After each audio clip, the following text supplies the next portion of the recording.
যদি আপনারা আরেকটা নয়েজ দেন এখানে, আমি আবার বলতেছি, লাস্ট কথা আমার, আর একটা নয়েজ যদি আপনারা দেন, আমি এখান থেকে জাস্ট উঠে যাব, আমি বিদায় নেওয়ার সময় দেবো, জাস্ট চলে যাবো এখান থেকে, যদি আপনারা আমাকে ডিস্টার্ব করেন। আমি আপনাদের মেহমান, আপনাদের ডিস্টার্ব নেওয়ার জন্য আসি নাই, আর জোর করে দাওয়াত গ্রহণ করে নাই। আমাকে হাতে পায়ে ধরে আপনারা আনছেন, আনার পরে আবার আমার সাথে আপনারা বাকবিতণ্ডায় জড়াবেন। আপনারা যদি চান যে ওয়াজ এখানে বন্ধ হয়ে যাক, ভাই তাহলে বন্ধ থাক। আপনারা কি মনে করেন আমরা কি এখানে জোর করে ওয়াজ করতে আসছি? হ্যাঁ, না। কোরআন আমার সামনে, আল্লাহকে সাক্ষী রেখে বলছি, এই কর্তৃপক্ষ আমাদেরকে দাওয়াত করেছে অত্যন্ত রিকোয়েস্ট করে, অনেক অনুরোধের পরে। আমাদের 2024 সালে 25 সালে কোনো শিডিউল নাই, 24 সালেও ডেট নাই, 25 সালেও ডেট নাই। কর্তৃপক্ষ বললেন, হুজুর যদি টাঙ্গাইল জেলার আশপাশে মাহফিল থাকে ওর সাথে মিলাইয়াই দেন।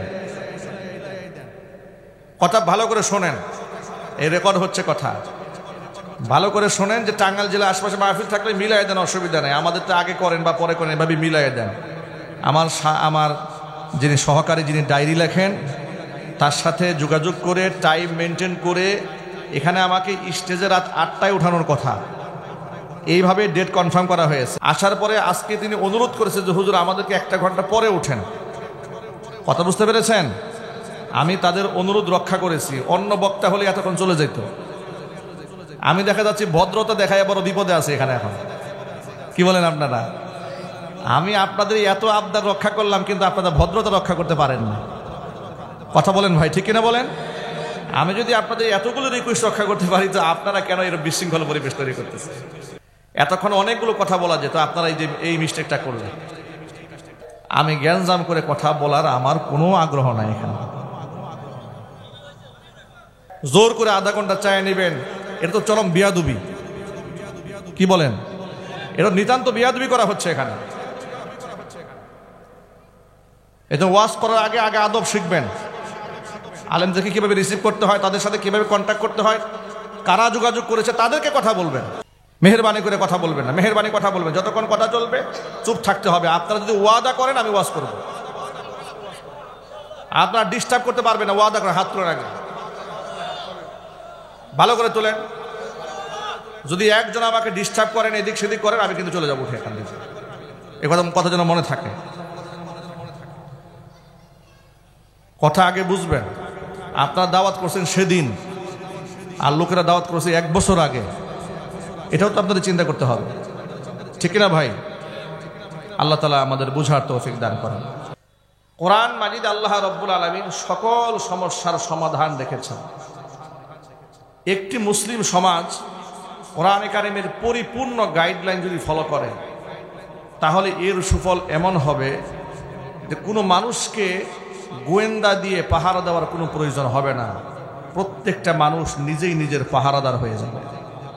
কথা বলেন ঠিক কিনা? নবী করিম সাল্লাল্লাহু আলাইহি ওয়াসাল্লাম তার জামানাকে বলেছেন, খায়রুল কুরুনি কারনি, সমস্ত যুগের মধ্যে শ্রেষ্ঠ যুগ হচ্ছে আমি মুহাম্মদ সাল্লাল্লাহু আলাইহি ওয়াসাল্লামের যুগ। জোরে কোন আল্লাহু আকবার। পৃথিবীর শ্রেষ্ঠ যুগ হচ্ছে আমি মুহাম্মদ সাল্লাল্লাহু আলাইহি ওয়াসাল্লামের যুগ।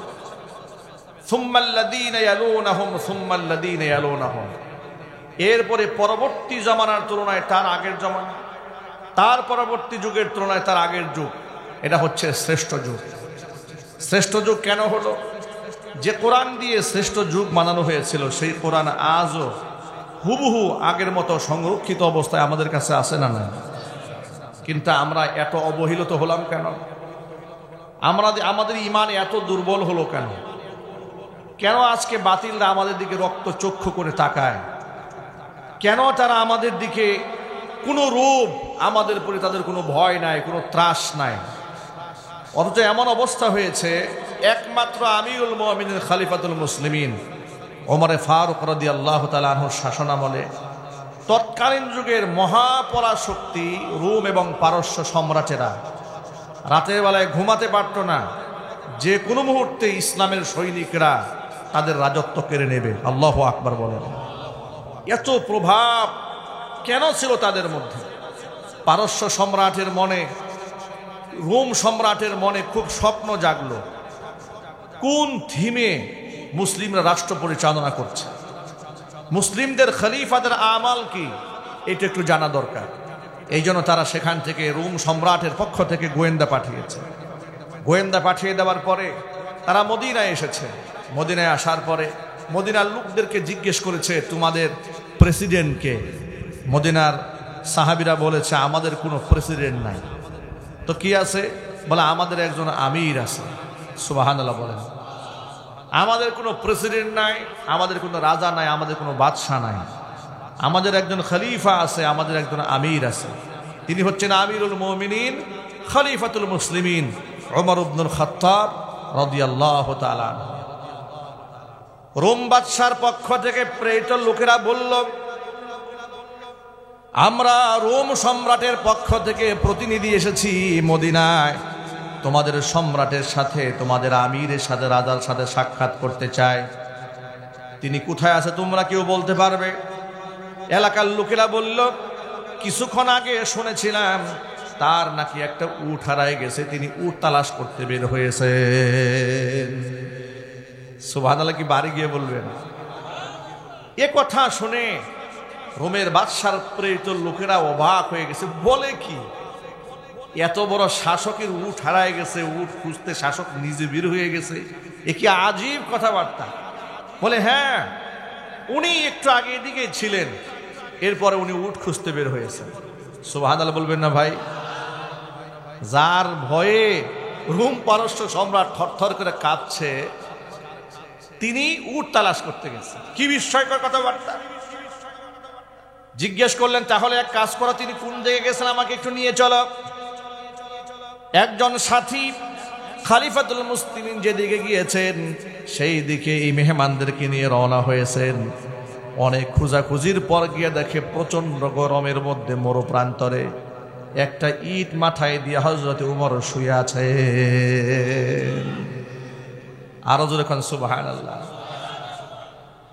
অবাক হয়ে গেলেন খলিফা, অবাক হয়ে গেলেন ওই মেহমানগুলো। মেহমানরা জিজ্ঞেস করলো, তোমাদের আমির কে? বলে যে ইট মাথায় দিয়ে যিনি শুয়ে আছেন তিনি হচ্ছেন অর্ধজাহানের সম্ভাব্য সাধক এবং তিনি হচ্ছেন এর শাসক আমিরুল মুমিনিন খলিফাতুল মুসলিমিন হযরত ওমর। কোনো বডিগার্ড নাই, একা একা শুয়ে আছেন একটা ইট মাথায় দিয়ে। এই দৃশ্য দেখে খলিফার লোকেরা এবং যারা রোম থেকে এসেছে তারা এসে বলল যে, আমি আপনাদেরকে জিজ্ঞেস করব না যে আপনি একা একা কোনো বডিগার্ড ছাড়া আপনি কেন বের হয়েছেন, এটা জিজ্ঞেস করার কোনো প্রয়োজন নেই। আপনি নিঃসন্দেহে আপনি আপনার জনগণের হক আদায় করেছেন বিদায় গোটা জাতি আপনার পাহারাদার হয়ে গিয়েছে। চিৎকার দিয়ে এখন আল্লাহু আকবার। এটা হয়েছে একমাত্র আল্লাহ পাকের কোরআনের কারণে। ঠিক কিনা জুড়ে বলেন? কিন্তু আমরা কি এমন একটা সমাজ ব্যবস্থা করতে পেরেছি, যদি কোরআন মাজিদের আহকামাতগুলো সমাজে বাস্তবায়িত হতো তাহলে এই সমাজে পুলিশ দিয়ে, র্যাব দিয়ে, বিডিআর দিয়ে লোক পাহারা দেওয়ার প্রয়োজন হতো না। এক একজন মানুষ তার নিজেই পাহারাদার হয়ে যেত। ঠিক কিনা জোরে বলেন? এমন পাহারাদার হয়েছে। এই অপারেটর ভাই একটু বক্স, এটা আওয়াজ দেন, আমার কানে আওয়াজ দেন। আপনি বক্সে আমার, হ্যাঁ এখানে আওয়াজ দেন। জি, এটা আওয়াজটা ঠিক রাখবেন যেন না কমানো হয় ভাই। এবার রাষ্ট্রদূত এসেছে রোম থেকে, তারা তো হতবাক হয়ে গেছে। একটা রাষ্ট্রপ্রধান শুয়ে আছে ইট মাথায় দিয়া, মাঝখানে কোনো তার খাদেম নাই, বডিগার্ড নাই, ফোর্স নাই, কিচ্ছু নাই, এসএসএফ নাই, বিএসএফ নাই, বডিগার্ড নাই, কিচ্ছু নাই, দাঁড়ায় আছে, একা শুয়ে আছে। তাকে প্রশ্ন করা হলো, আচ্ছা খলিফাতুল মুসলিমিন কিসের বলে আজকে তার যে এত প্রভাব, এত বিশাল মানুষ তার কথায় ওঠা বসা করে, তিনি যা বলেন মানুষ তাই শুনে, এই প্রভাবটা উনি কোত্থেকে অর্জন করলেন? এটা তাদের একটা সাইকোলজিক্যাল ব্যাপার, এটা মানসিক ব্যাপার হয়ে দাঁড়িয়েছে যে এটা খুব জানতে হবে, যে কোনো বলে জানতে হবে এই সূত্রটা কি, কোন সূত্রের কারণে খলিফায় এত পাওয়ার। সাথী সঙ্গীদের জিজ্ঞেস করা হলো, রাষ্ট্রবিজ্ঞান কিংবা রাষ্ট্র পরিচালনা করার জন্য তোমাদের খলিফা কোন জায়গা থেকে ট্রেনিং গ্রহণ করেছেন, তোমরা কি আমাদের বলবে?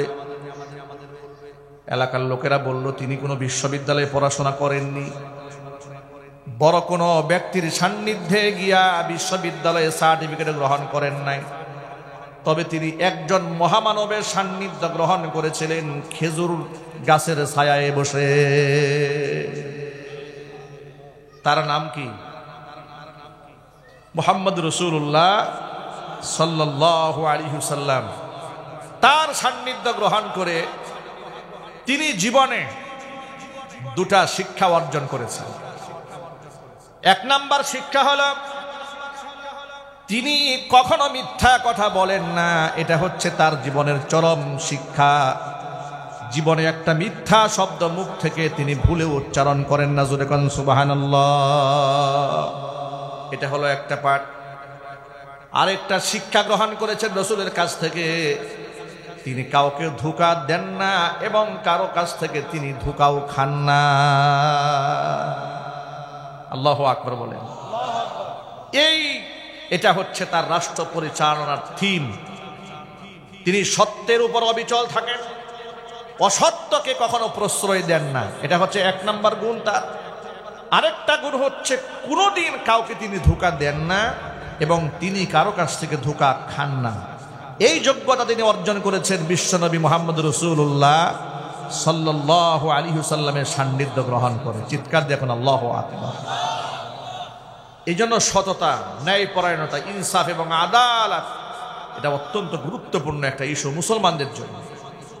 যে মুসলমানদের ভিত্তি ছিল সততার উপরে, আজ গোটা জাতিগোষ্ঠীর মধ্যে সেই মুসলমানরা সবচাইতে বেশি মিথ্যা কথা বলে।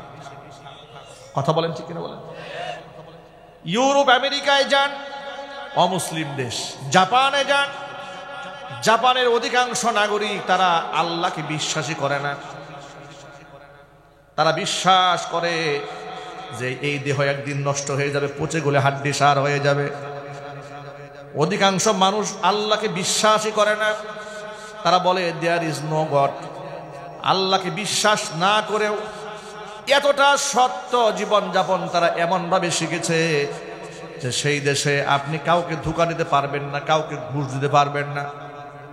প্রশ্ন হলো, একটা অমুসলিম হয়ে সততা ইসলাম থেকে নিয়েছে, কিন্তু আমরা মুসলমান হওয়ার পরে যে মুসলমানদেরকে প্রত্যেক সপ্তাহে একবার আনুষ্ঠানিকভাবে জুমার নামাজে খতিব সাহেবরা সত্যবাদী তারা তালিম দেয়, সুদ যেন গ্রহণ না করে তাদেরকে সবক শিখায়, ঘুষ যেন গ্রহণ না করে সবক শিখায়, তাদেরকে শিখিয়ে দেয় সুদ গ্রহণ করা হারাম, ঘুষ নেওয়া হারাম, মিথ্যা কথা বলা কবিরা গুনাহ, বেপর্দা করা কবিরা গুনাহ, অন্যের হক নষ্ট করা কবিরা গুনাহ, বড়দেরকে অশ্রদ্ধা করা কবিরা গুনাহ।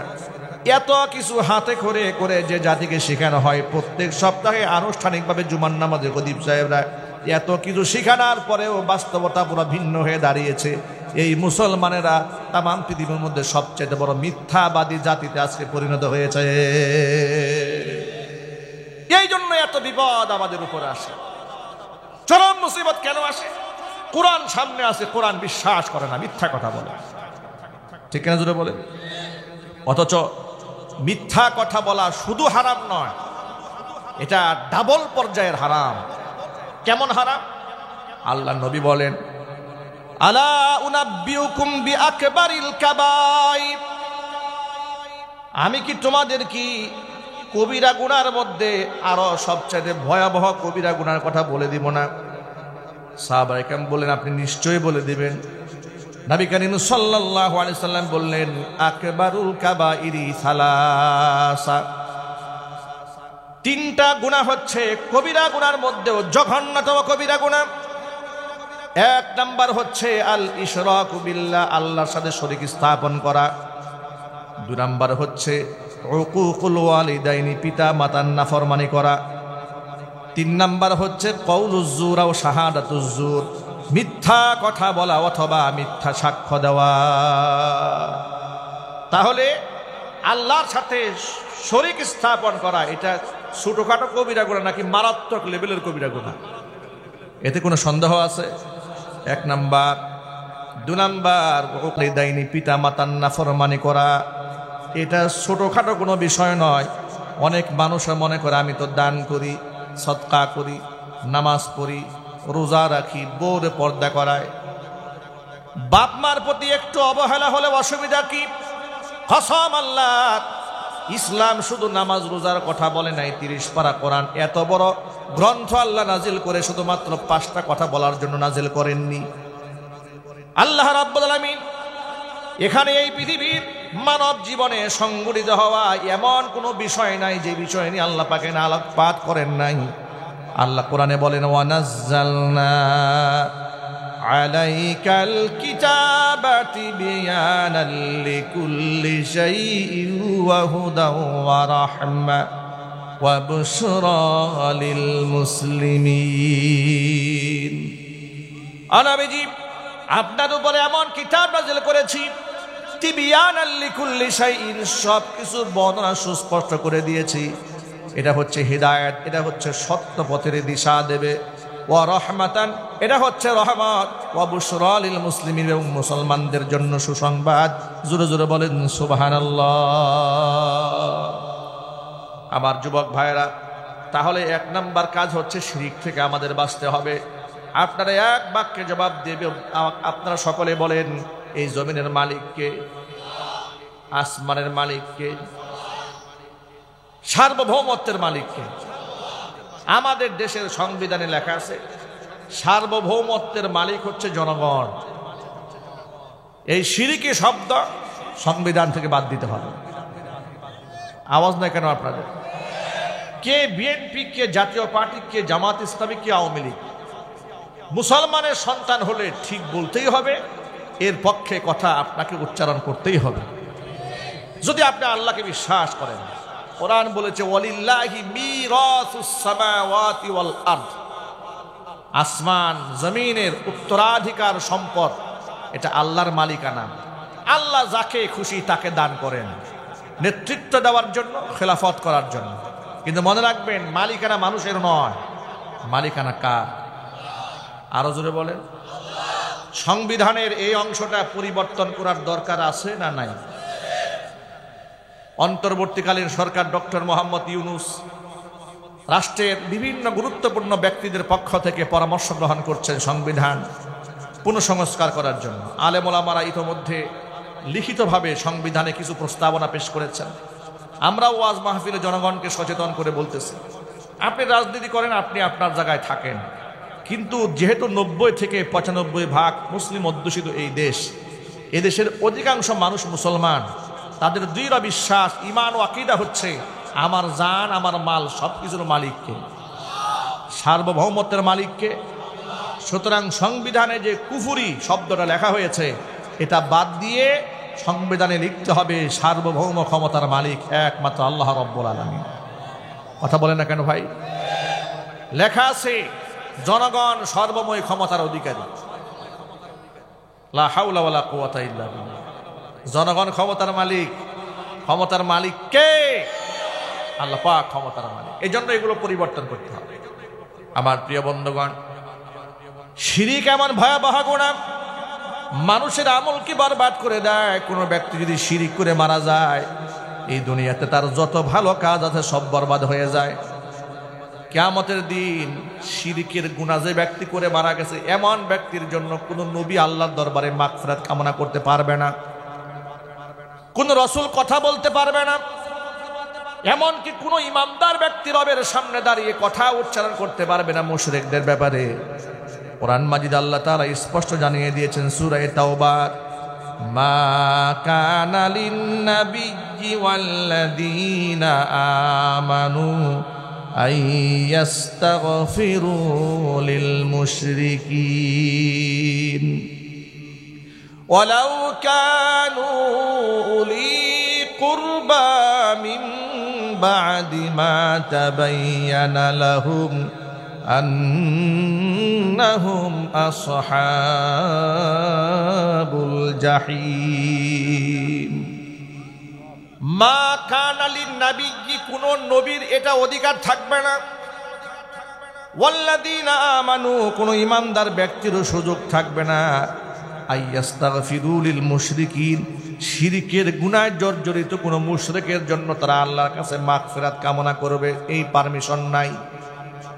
মিন বাদি মা তাবায়্যানা লাহুম, যখন তাদের কাছে এই বিষয়টি স্পষ্ট হয়ে গিয়েছে, আন্নাহুম আসহাবুল জাহিম, মুশরিকদের ঠিকানা হচ্ছে জাহান্নাম।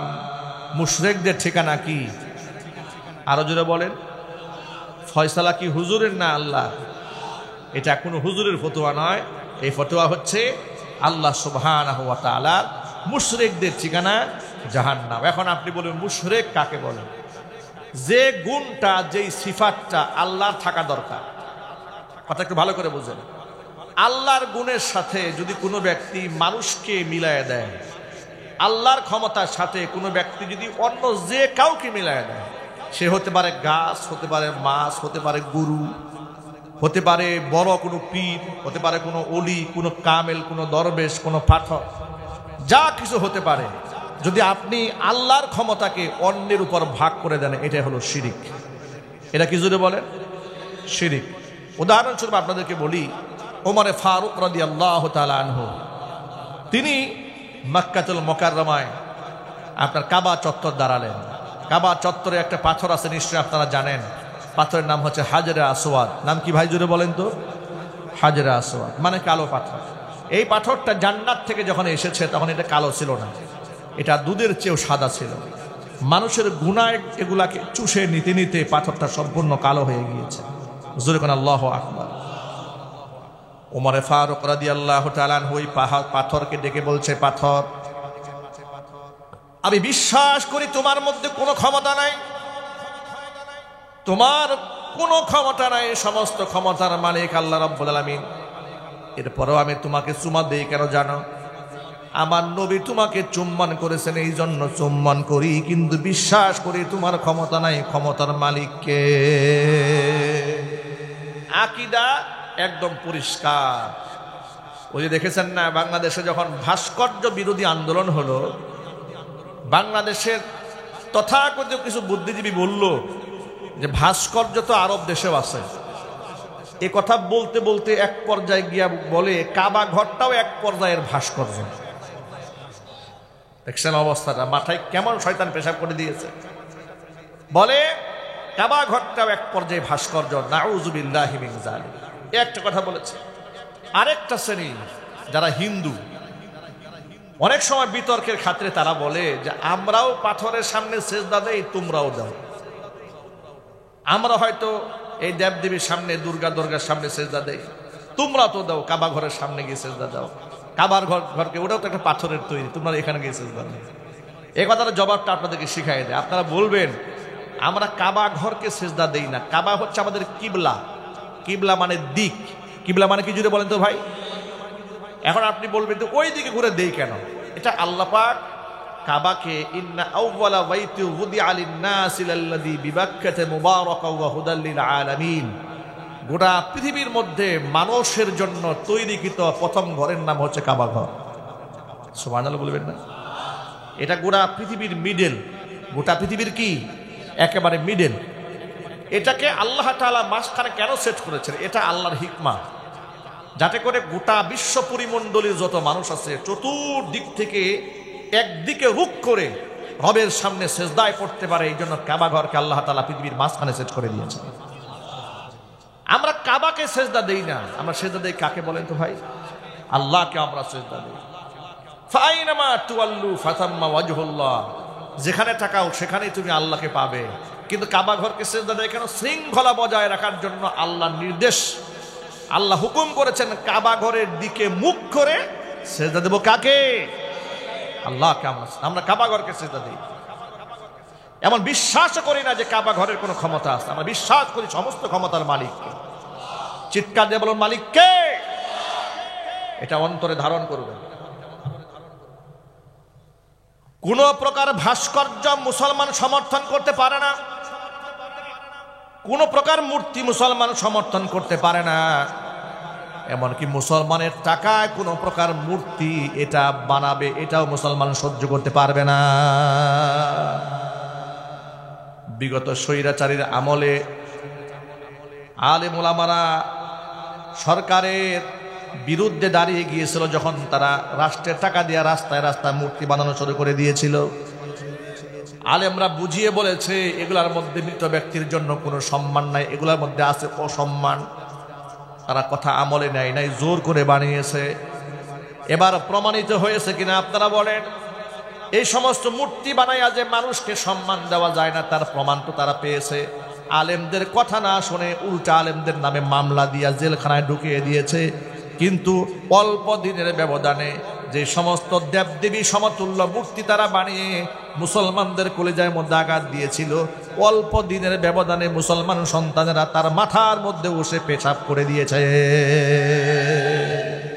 কি হলো এটা?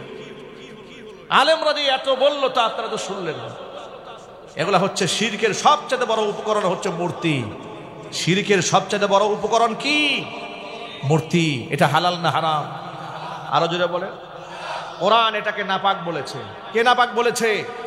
আল্লাহ নাপাক বলেছে। আল্লাহ বলেছে ফাজতানিবু রিজিসা মিনাল আওসান ওয়াজতানিবু কাওলাজ জুর।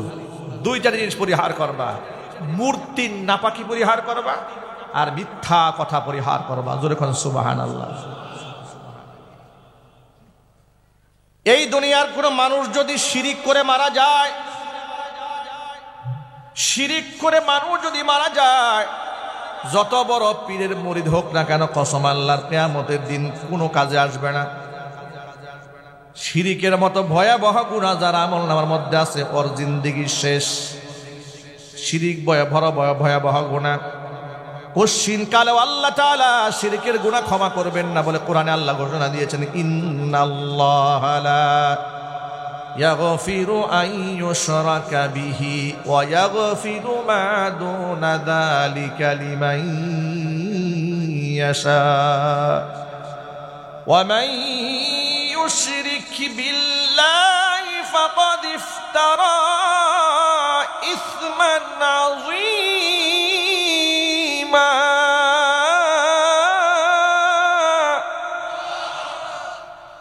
আল্লাহ পাক বলেন, ইন্নাল্লাহা লা ইয়াগফিরু আন ইউশরাকা বিহি, আমি আল্লাহর সাথে কেউ যদি শরীক করে তাকে আমি আল্লাহ কোশ্চেন কালেও ক্ষমা করব না।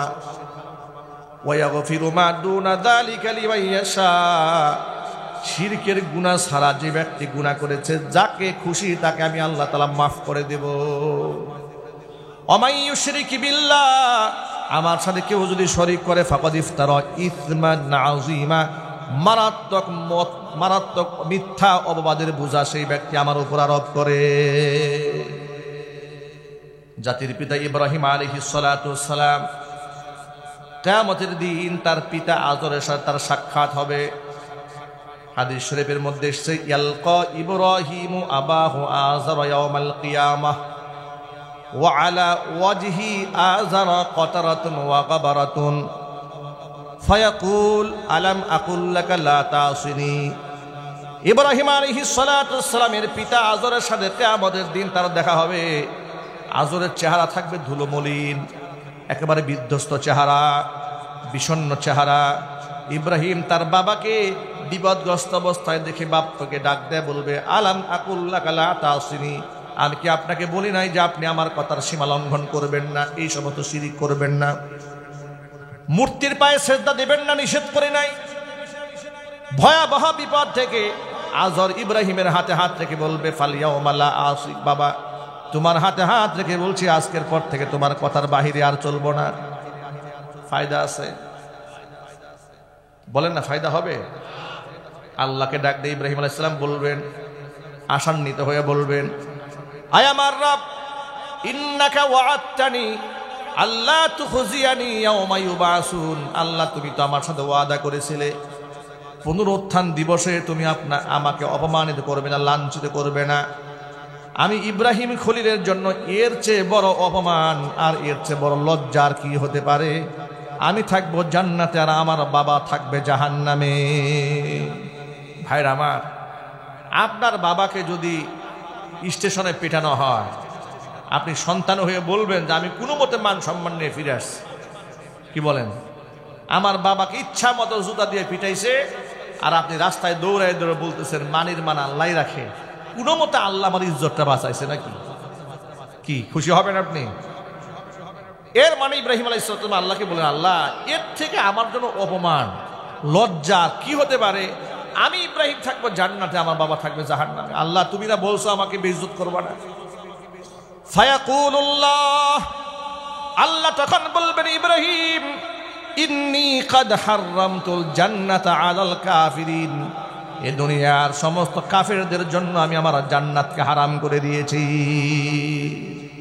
কাফেররা জান্নাতি না জাহান্নামী? আরো জোরে বলেন, মুশরিকরা জান্নাতি না জাহান্নামী? এ কথা যদি পরিষ্কার বুঝে থাকেন, ইব্রাহিম আলাইহিস সালাতু ওয়াস সালাম রবের সামনে কথা বলার পরে তার সুপারিশ মঞ্জুর আল্লাহ তো করবেনই না। মুহূর্তের মধ্যে আল্লাহ হুকুম করবেন, উনজুর ইলা মা বাইনা রিজলাইক, ইব্রাহিম তুমি তোমার দুই পায়ের মাঝখানে একটুখানি তাকাও। এতক্ষণ পর্যন্ত ইব্রাহিম আলাইহিস সালাতু ওয়াস সালাম তার বাবা আজরকে পিতার রূপে দেখেছে। হঠাৎ করে তাকায় দেখবেন পিতার জায়গায় নাই, বরং ইব্রাহিম আলাইহিস সালাতু ওয়াস সালামের পিতা আজরকে আল্লাহ তাআলা নিকৃষ্ট একটা জানোয়ার বানায়া ইব্রাহিমের দুই পায়ের মাঝখানে ফেলে দিয়েছে। ঘৃণা ইব্রাহিম আলাইহিস সালাম মুখ ফিরায় নেবেন তার কাছ থেকে। ফায়ুখাযু বিকাওয়ামিহি ওয়া ইউলকা ফিন-নার, পায়ের মধ্যে ধরে অপমান করে লাঞ্ছিত অবস্থায় তাকে জাহান্নামে নিক্ষেপ করা হবে। একজন নবী, ছোটখাটো নবী নয়, যিনি ছিলেন আল্লাহর খলিল। কিয়ামতের দিন যার গায়ে আল্লাহ তাআলা জান্নাতের প্রথম পোশাকটা উঠাই দেবেন, জোরে কোন সুবহানাল্লাহ।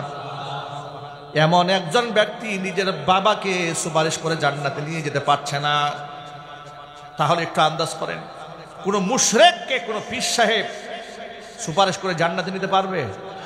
আরো যদি বলেন পারবে? পীর পূজা হারাম, কবর পূজা হারাম, কোন আলেমের পূজা করা হারাম, কোন আলেমের পায়ে সেজদা দেওয়া হারাম। এই জন্য কোনো মাজারে গিয়া সেজদা দেবেন না। মাজার জিয়ারত করা সুন্নত, কিন্তু পূজা করা হারাম। জিয়ারত আর পূজা এক জিনিস নয়। জিয়ারত হচ্ছে আপনি তাকে গিয়া সালাম দিবেন, সুন্নাহ ভিত্তিক তার জন্য দোয়া করবেন, আর পূজা হচ্ছে তার কপালে গিয়ে সেজদায় পড়ে তার কাছ থেকে নানান কিছু চাহিদা মিটানোর জন্য দোয়া করা। জোরে কোন নাউজুবিল্লাহ। শিরিক সম্পর্কে আরো অনেক লম্বা কথা, এত কথা বলার সময় হাতে নাই। তাহলে আমরা এতটুকু পরিষ্কার হয়েছি, কবিরা গুনার মধ্যে জঘন্যতম একটা কবিরা গুনার নাম হচ্ছে শিরিক। এ কথা মনে থাকবে ইনশাআল্লাহ। দুই নাম্বার হচ্ছে উকুকুল ওয়ালিদাইনি, পিতা মাতার নাফরমানি করা। যত বড় হাজী হোক আর গাজী হোক, পিতা মাতার অবাধ্য সন্তান যদি হয়, তার নামাজ রোজা হজ যাকাত সব বরবাদ হয়ে যাবে।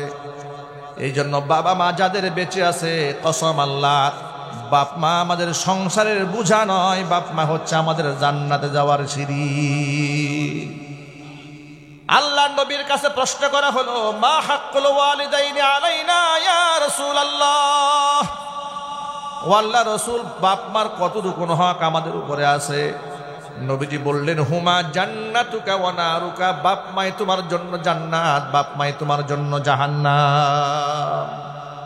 তোমার সেবায় যদি বাবা মা খুশি হয়ে যায়, তোমার জন্য আল্লাহর জান্নাত ওয়াজিব হয়ে যাবে। আর তোমার আমল আখলাকে ব্যবহারে যদি বাপ মা নারাজ হয়ে যায়, আল্লাহ রাব্বুল আলামিনের জাহান্নাম তোমার জন্য ওয়াজিব হয়ে যাবে। জোরে বলেন নাউজুবিল্লাহ। বাবা মা বেঁচে আছে কার কার হাত দেখি তো ভাই। আল্লাহ তুমি নেক হায়াত দারাজ করো, জোরে কোন আমিন। বাপ মা দুনিয়া থেকে চলে গেছে কার কার হাত দেখি। যাদের বাপ মা দুনিয়া থেকে চলে গেছেন, আল্লাহ জান্নাতুল ফেরদাউসে সুউচ্চ মাকাম দান করেন। চিৎকার দেখুন আল্লাহুম্মা আমিন।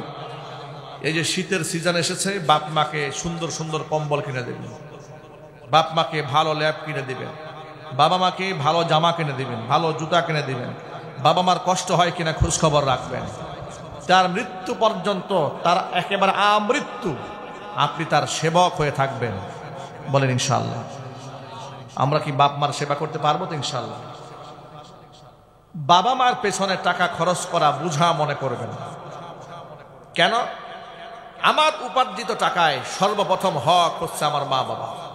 সুবহানাল্লাহ। কোরআন মাজিদে আল্লাহ পাক বলে দিয়েছেন, ইয়াসআলুনাকা মাযা ইউনফিকুন, ও নবীজি ওরা জানতে চায় তারা কি খরচ করবে, আপনি বলে দেন, কুল মা আনফাকতুম মিন খাইরিন ফালিল ওয়ালিদাইনি, হালাল কল্যাণকর উত্তম যা কিছু তোমরা খরচ করবে সবার আগে বাপ মার পিছনে খরচ করবে। বাবা মার পেছনে টাকা খরচ করে লস হয়েছে, এই কথা চিন্তা করবেন, মনে রাখবেন এগুলো পরকালীন ইনভেস্ট। মনে থাকবে তো কথাটা ইনশাআল্লাহ।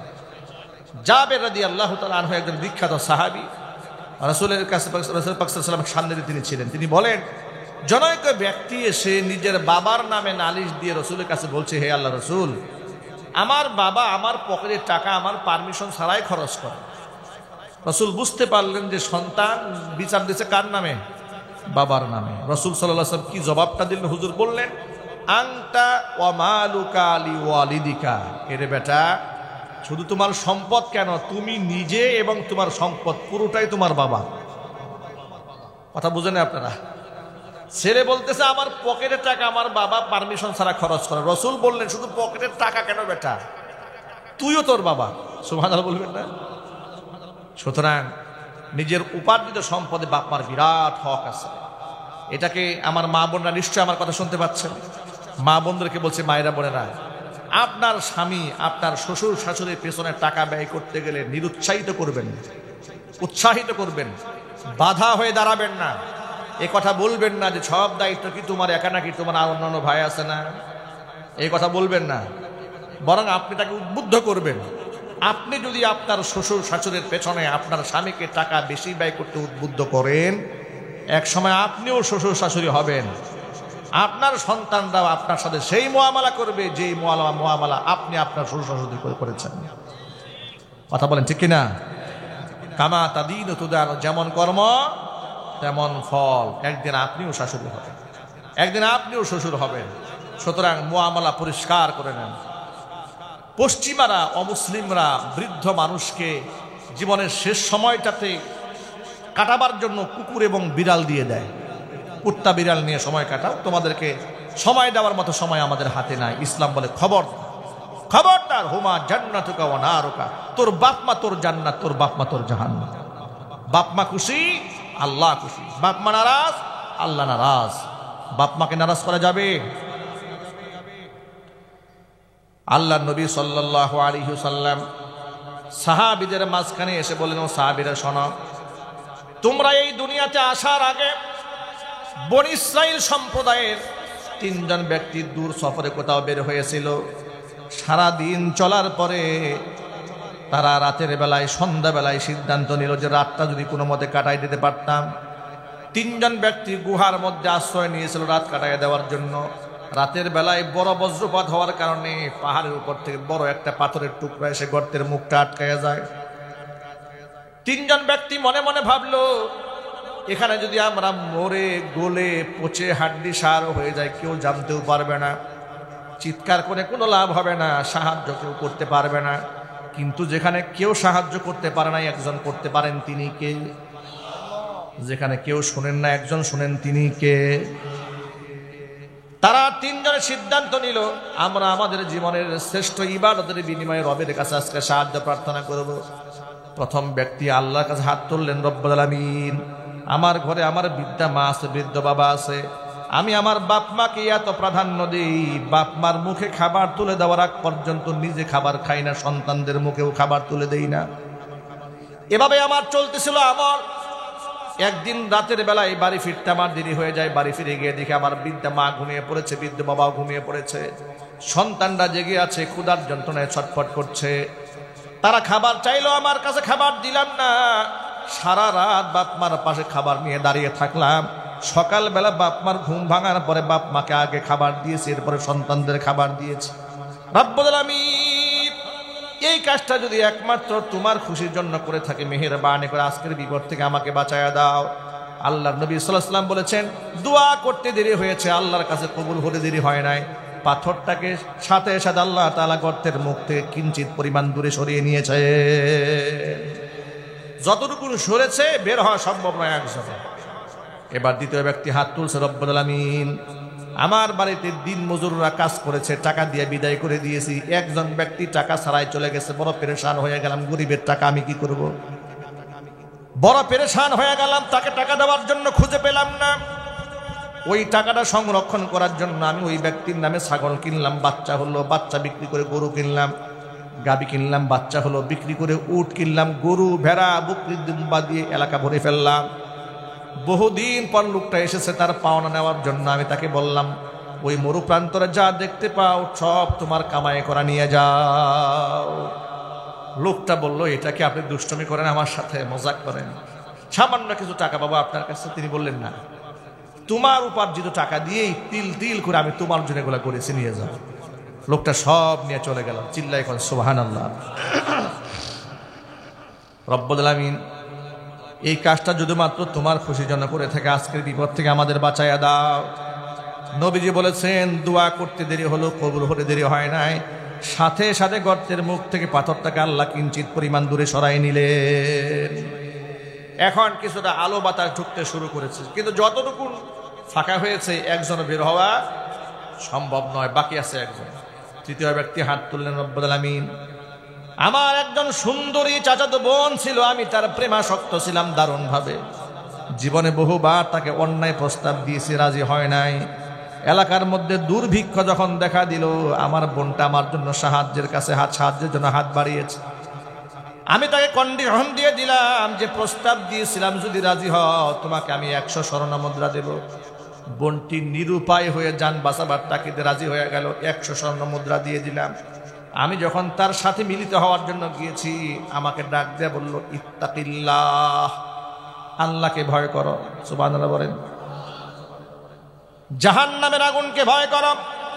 এ কথাটা বলা মাত্র একটা সেকেন্ড আমি সেখানে দাঁড়ালাম না, বের হয়ে এলাম।